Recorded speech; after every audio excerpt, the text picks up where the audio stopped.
What is up, YouTube? I know I had a ton of requests on how exactly to calculate your macros for a ketogenic diet, so what I'm gonna do is I'm gonna break this down short, simple, as easy as possible. By the end of this, you should fully have an understanding of how to figure out your macros. If you plan on doing a keto diet, the exact amounts of fat, protein, and carbohydrates you should have, and I'm gonna try to throw in a couple other tips as well. So here we go. Pay attention. This is gonna be good stuff. All right, guys, so here we are. Now, I'm not gonna get too in depth with this. Like I said, I wanna make this super simple, super easy. I don't wanna bore you with the details, but basically what we're going to start off with here is we're going to figure out what your total daily energy expenditure is. I have other macro videos on my channel that kind of outline how exactly to do this, but here real quick, we're just going to assume that you know the finer details here, and I'm going to jump right into showing you how we do it. So first thing you need to do is go to iifym.com, and that is currently where I am at. So you're going to go to this website here, and it's a macro dieting website, and basically has some articles on nutrition and stuff like that, but we're here for one specific purpose now. They want you to sign up. They want you to subscribe to this website. I mean, go ahead if you want to. I can't say that I don't use this tool quite a bit, so if you want to support these people, go right ahead. Not a necessity, though. So what we're going to do, go to calculators at the top here, and then go to the IIFYM calculator.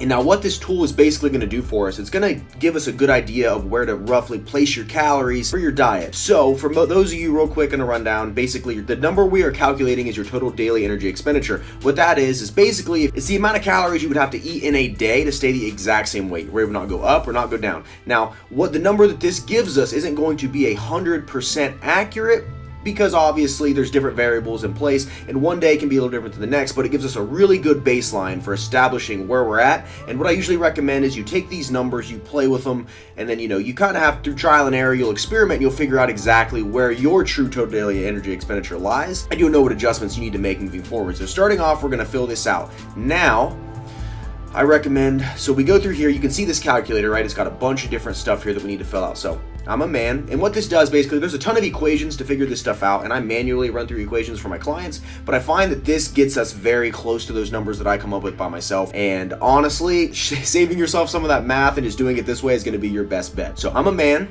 Age, I am currently 26, not 260. I am 5'10" on a good day. On a good day. My weight right now, I am 185 roughly. Now, you always want to go off the total body weight formula unless you just got a bod pod done or you got your body fat percentage tested, and you can put it in for the lean mass formula over here. But if you don't know, just go by total body weight formula. It's still very accurate. Now, it asks me, how would I describe my normal daily activities? We are going to say sedentary, because I do spend most of my day sitting. I am training, I am hitting my cardio, but for the sake of this, I really am just kind of sitting here all the time. So sedentary, days per week exercising. Currently, I do about 6 days, and let's say roughly, I get how many minutes per day do I exercise? We are going to say, so I do 40 minutes cardio, about an hour workout, so that's about 100 minutes. And now, it's asking us, how intense is your exercise? So unless you are really, really training, I think most people fall into the light side of things. I can hold a conversation while working out and do not break a sweat. Moderate, I'm breathing very hard and challenge myself. I don't want to say, I recommend erring on the lighter side of things with these, simply because a lot of times when you think you're really burning a ton of calories working out, you're really not. I mean, unless you're in there just killing it, headphones in, no one in the world is getting through to you, and you're just going set to set to set, and you're not BSing whatsoever, then maybe you can bump this up a little bit, but I tend to err on the lighter side of things. I'd rather be a little more conservative with my caloric estimations than, leave some room on the table and possibly not get the results I want. If I'm going to diet and I'm going to meal prep, I want these results. So we're going to hit light. And then another quick note here on daily activities.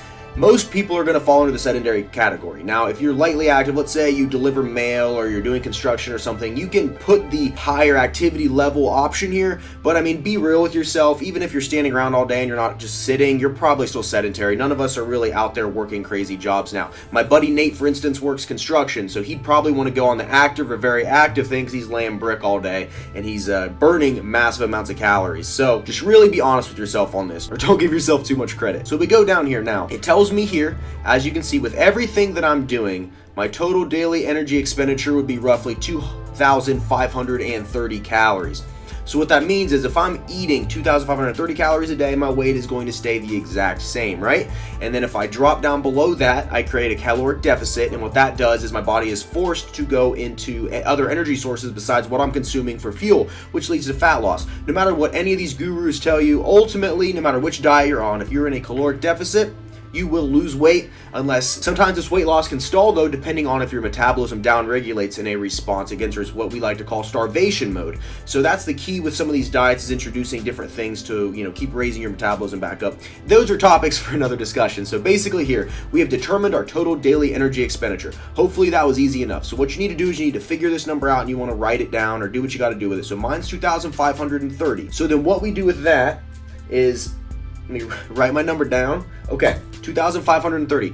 And then once you have this number, your best bet is going to be, I usually recommend subtracting about 500 calories from it. You can go anywhere from, 300. The less calories you subtract from it, the longer it'll take you to lose your weight, but the more chance you have of retaining muscle mass. I find the sweet spot's about 500 calories. That's normally what I recommend for clients. That's normally what I do myself personally. Right now, I'm a little closer to 600 with my diet. So let's say I subtract 500 from this, right? That puts us at about 2,030.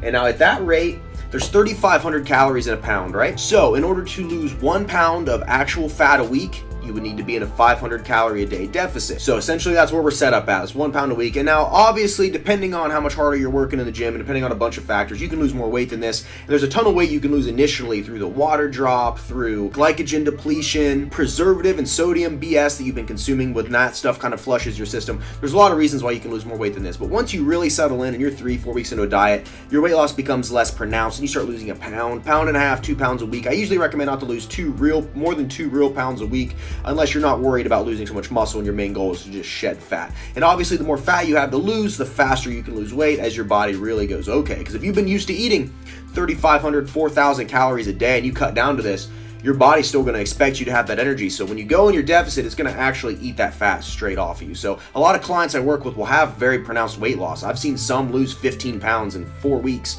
and that's really good weight. So just keep in mind though, it's not always the scale you need to pay attention to. You really want to pay attention to how you look in the mirror and how you feel. Those are the 2 best determining factors of if your diet's working for you. Because what use is a diet if you are miserable, right? So now that we have a rough idea of the exact calories we need to consume in order to lose weight, we're going to turn those into macronutrients for the keto diet. So another tool here, we don't need a calculator, we don't need a pen and paper, nothing crazy. Like I said, the goal with this is to keep this as simple as possible for you guys. So another online tool I like to use a lot is macronutrientcalculator.com. I already have open here in a different tab. Now let's hope, hopefully my window here from my webcam isn't skewing too much of this information here, but I think you get a rough idea. So here we are on this site now. Very simple, very straightforward site, very easy to navigate. And what you got to do is you got to take, so my 2,530 calories is my total daily energy expenditure. We're subtracting 500 from that. Like I said, that varies depending on your goals, but we're doing 500 here. I find that that's optimal. So we take that 2,030 calories. Now we calculate it, and what it does here, if you look down in the bottom right corner, it gives us a grams per day that we need to hit these macros. But the percentages here aren't exactly where we want them. You see it's giving me 20% of this is coming from fat, 30% is protein, and 50% is carbohydrates. That is a very standard, basic set of macros right there. Not macros I would ever recommend for weight loss, but I imagine as long as you're in that caloric deficit, it would work. What we're gonna do here, a true keto diet is roughly gonna be about 70% of your calories coming from fat, about 25% coming from protein, and about 5% coming from carbohydrates. So we're just gonna adjust these sliders here. So let's bump fat up to 70. And what that's going to do is, boom, that puts us at 158 grams of fat according to my caloric goals. Now, if we look down at the bottom left-hand corner, that shows our total percentages at 150%. So obviously we want that to be at 100. We don't want to go over, so we're going to take protein, we're going to slide it back to 25. That puts us at 127 grams of protein a day, and then we're going to slide carbohydrates all the way back to 5%. So boom, there we have it. Now our total percentage is at 100%, so we know that all of our macros are being used up to fit those calories we have set. So that puts us at 158 grams of fat, like I said, 127 grams of protein, and 25 grams of carbohydrates. Now that is how easy it is to calculate your macros for a keto diet. And what did that do? That took us like 5 minutes, 7 minutes really. If I wasn't talking, that could have been faster. So those are gonna be ketogenic macros right there. You follow this, your body will be in ketosis in no time, and you will be good to go. Now, I like to do my macros a little different since I train bodybuilding. Now I have a lot of people that are reaching out to me in a lot of my videos saying, I think your protein's too high, I don't know if you'll truly reach ketosis. Well, I've read multiple studies stating that protein is irrelevant for ketosis and that you can actually take your protein much higher than people have assumed and it won't kick you out of ketosis. So I play with mine a little bit, and what I like to do, I dial my fat back to about, we're gonna say, I put mine at about 60%, and then I'll up my protein a little closer to 35. and then that puts me roughly at 135 grams of fat, 178 grams of protein, and then, you know, under 25 grams of carbohydrates. And the key with the keto diet, obviously, is if you guys have been following along, you know you want to keep your carbohydrates low because you want your body to go into ketosis where it actually burns fat for fuel as opposed to using carbohydrates. If your carbohydrates are too high, ketosis never actually happens and your body is going to turn to other sources for energy, so your lower carbohydrates and converting your protein into glucose, a bunch of bad stuff you don't want to have. But this is closer to how I keep my macros here, 135 grams fat, like I said. Protein's a little closer to pounds per body weight. I train bodybuilding and I find that this has helped me maintain size while leaning out. Your personal experiences may vary. I always say what works for someone will not always work for you just because we are all so different genetically, individually. Everybody's got different ways their body reacts to different macronutrients. I have some clients that you give them even a few grams of carbohydrates and they bloat up like a puffer fish. Then I have others that I can just feed carbohydrates to and they still get leaner. So it's all about finding what exactly works for you. Now, I know I've laid out in the past that different styles of dieting and what I personally like. I will say keto has been the best diet I've been on so far for quick, fast weight loss. I still think carb cycling is a little more effective as you get leaner, which I'm going to be starting a carb cycling series here soon, but this doesn't fit this video. These are stories for another time. So anyways, hopefully you got some value out of this, guys. I'm going to go ahead and switch back to my other camera to wrap up. All right, guys, so that is how you calculate your macros for a keto diet. Hopefully you like that format of video. I really kind of like being able to go in and show you guys something and have the webcam in the corner and talk along. I think that's a really cool format of video. But anyways, yeah, like I said, quick, easy. If you want to start keto, that is the perfect place to start. Use those macros, play with them as you need to, and you'll be good to go. So as always, thank you for the support. If you just found my channel looking for this video, go ahead and hit that subscribe button. I have tons of content coming out. I'm always doing different diets, always creating different vlogs, documenting my experiences with these diets, and tons of good stuff, guys. So don't plan on stopping anytime soon.